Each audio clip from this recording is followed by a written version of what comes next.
This meeting is being recorded.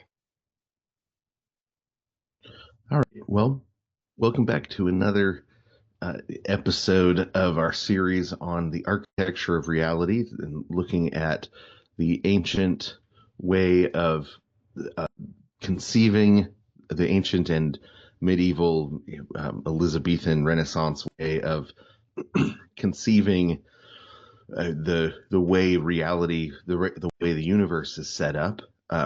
We've talked about a lot of different aspects of it, but I want to talk about the metaphor that they would use of an interconnected chain for the way things were interrelated. One of the things that and you know it, sometimes people say, well, did they believe this was literal? This was the actual way that it was set up, or was this just a metaphor for them? And I think it's important. This is one of the ways that this actually helps us to think through some of these things, because a lot of times we assume we don't look at our own metaphor systems for the way that things we imagine things are. So, for example, when we talk about atoms, like they are little tiny solar systems, because the model that we use is that you've got the neutron and the proton in the middle, and then around them, like planets, little electrons spin, and that we forget that that's just a model as well. We when you get down to looking at them through electron microscopes and things, you don't actually see little tiny solar systems. But it's a helpful model, and it's a useful model for remembering and understanding, but also for using the for the application when we start talking about atoms into molecules and molecular structures, and that those sorts of uh, models that we hold in our head um, are imaginative models, and that doesn't mean they're wrong or bad or not useful. We actually have to model things because we don't have a direct access to understanding a lot of things. So we have to develop a model in order to make sense of the information that we have. And the model is part of what science does, is it shifts and changes the model. And a lot of the model of the universe was the shifting and changing science combined with the popular imagination. How does you see this when you read what Darwinism is? This is just an example, but you read what Darwinism is, and then you read something like Time Machine.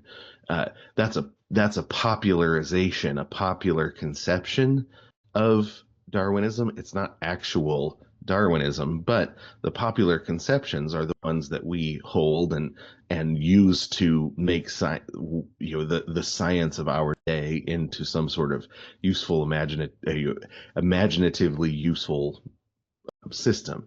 And we model it well, and the both the scientific and the popular version of uh, Darwinistic evolution are both uh, under attack and going away and all those good things, because it's actually not it can't be upheld.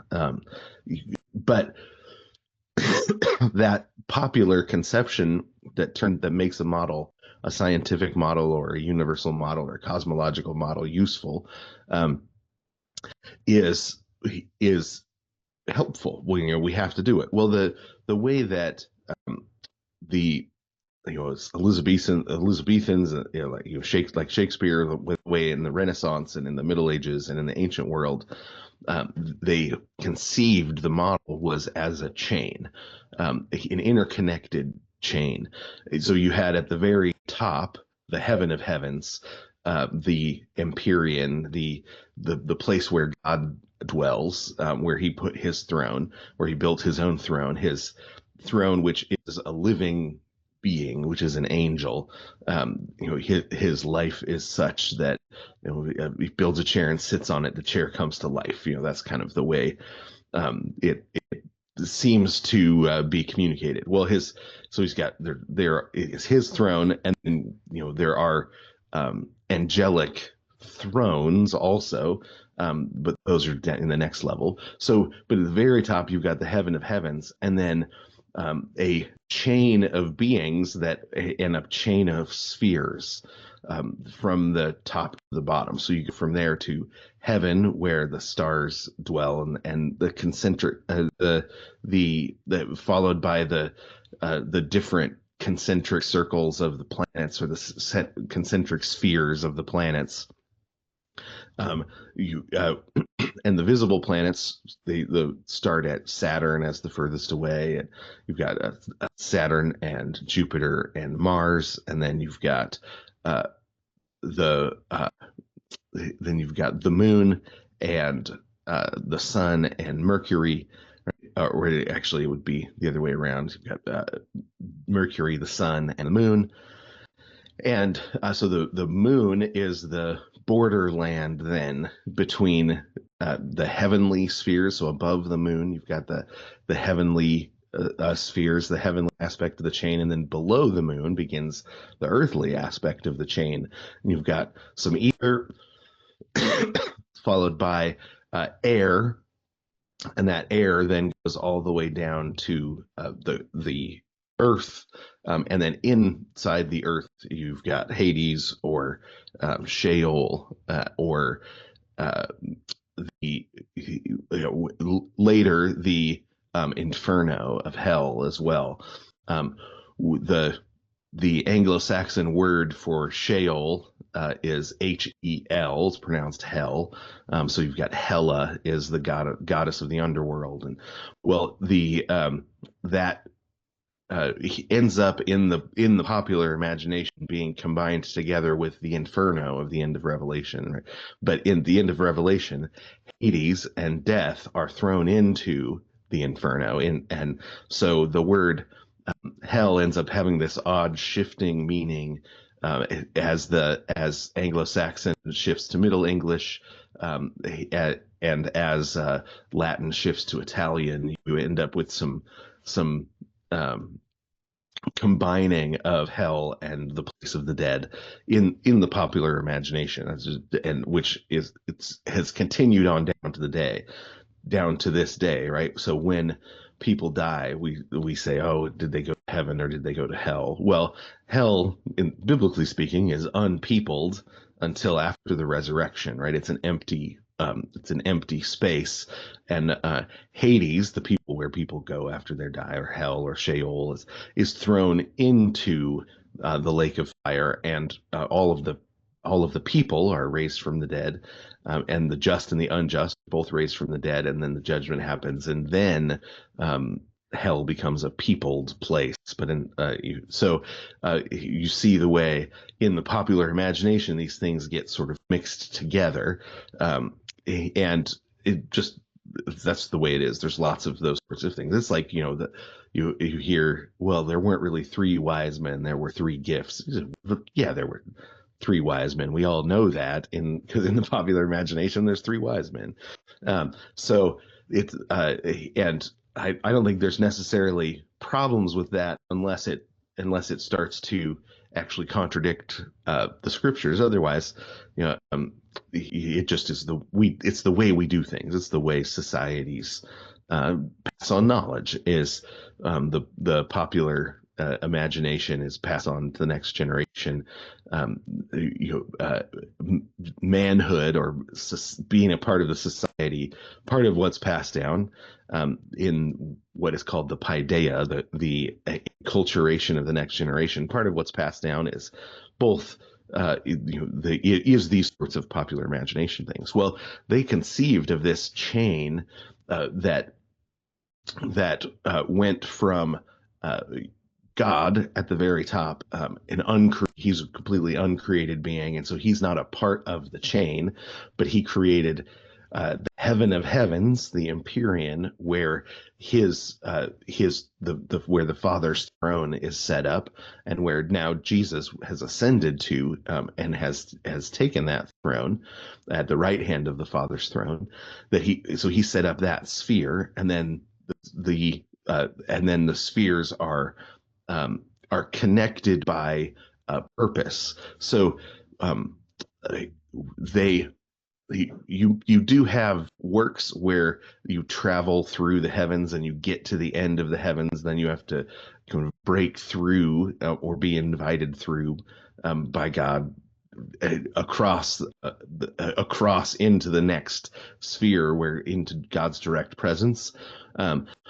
But the that isn't when the theologians talk about it, they don't talk about it like, well, if you just go up far enough, you get to heaven. You get that in the literary works, that heaven is the heaven of heavens is that way, and if you go far enough, you bump into it. Well, um, the and each of the spheres has different intelligent beings that it's their sphere, or it's the appropriate sphere for them. It's the sphere that they live in and have authority over, rule. And so you have angelic beings up in the heavens, principalities and powers and thrones, dominions, where they sort of worked those out each as a different kind of angel.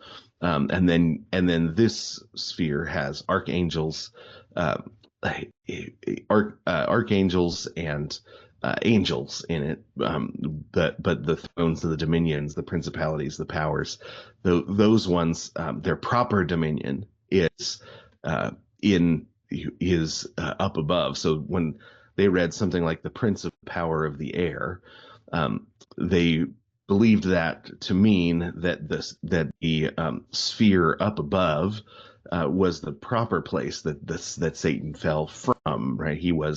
He fell into the wrong sphere, and that's part of what went wrong. Is he didn't retain his proper dominion, and instead tried to take the dominion, or was given the dominion by Adam of a sphere that wasn't proper for him. So that was the way that they thought about things like that. And so you've got the gods of the planets weren't gods in a sense where they were uncreated, but they were gods in the sense that they were given, they were small g gods. They were given dominion over the sphere of their planet and the influence of their planet. And the gods that accepted worship had fallen, right? Or they were angels that had fallen, but that there was a proper sphere for them in when created. And interestingly, you have in the late Middle Ages, you have people begin to say things like, well, the chance or fortune, before Christ came along, was the goddess that was assigned to this world. So that there's a sense in which the fact that chance is a part of our lives, fortune is a part of our lives. It's not that they actually thought necessarily that there was a goddess, but they used the metaphor of a god, or of a small g god, a goddess, so that when chance happens to us, or when fortune happens to us, when our fortunes change, that you have that you say, well, the goddess of fortune changed things for me. And we actually use a very similar metaphor when gambling, right? We talk about Lady Luck. Was Lady Luck with you tonight? And so you can see, if in 400 years somebody came along and they said, oh my gosh, they believed that there was this invisible woman that wandered the casinos and guided the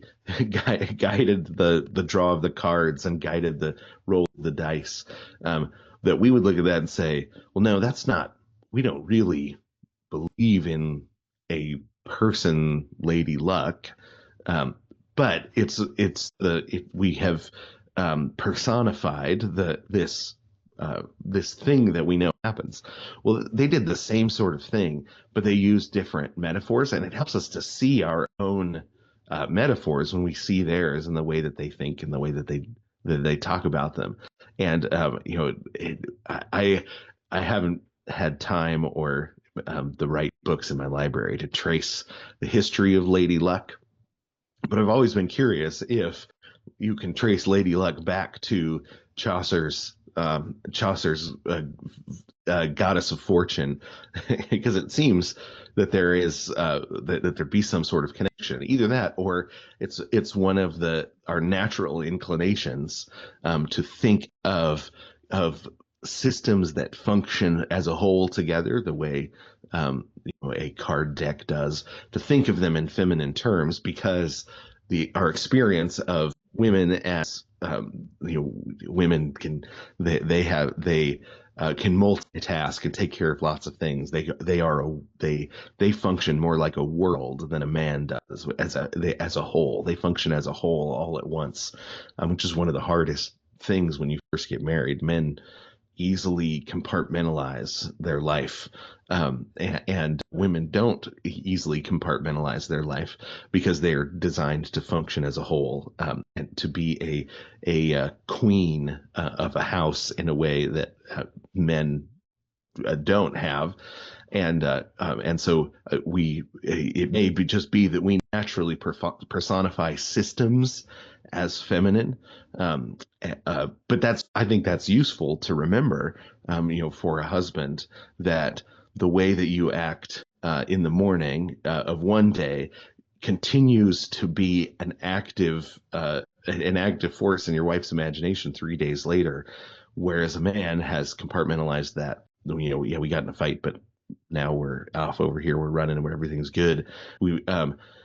We compartmentalize, and that's a strength in a lot of situations, and women integrate, and that's a strength in other situations. And when you get the compartmentalization and the integration functioning together in a relationship, and both perspectives are brought to bear, you end up with a whole nother kind of wisdom. It's like it's like Japanese poetry, where you have two things that look like they aren't about the same thing, but that's because the poem is about a third thing that those two things together point to. You bring a cherry blossom and a river, and you point, and you use those two things as arrows to point to a third thing, the new life that is possible in the morning, something like that. That's why haiku is wisdom poetry. It's proverbial wisdom poetry, because it's always about a thing it's not talking about. Well, the wisdom that a man and a woman bring together, because of those two different perspectives, is that same kind of wisdom. It's a third thing that it doesn't exist outside of the masculine energy, the masculine way of approaching the world, and the feminine energy, the integrating energy, that when those two things function together, a whole third thing is born, marital wisdom. So when you look at those sorts of things, the way that they conceive things, it sometimes helps us to see see ourselves better, and to see some of our own assumptions, and be freed, because we see them. We're freed to use them because they're good and useful, or to say, oh, actually, that one doesn't help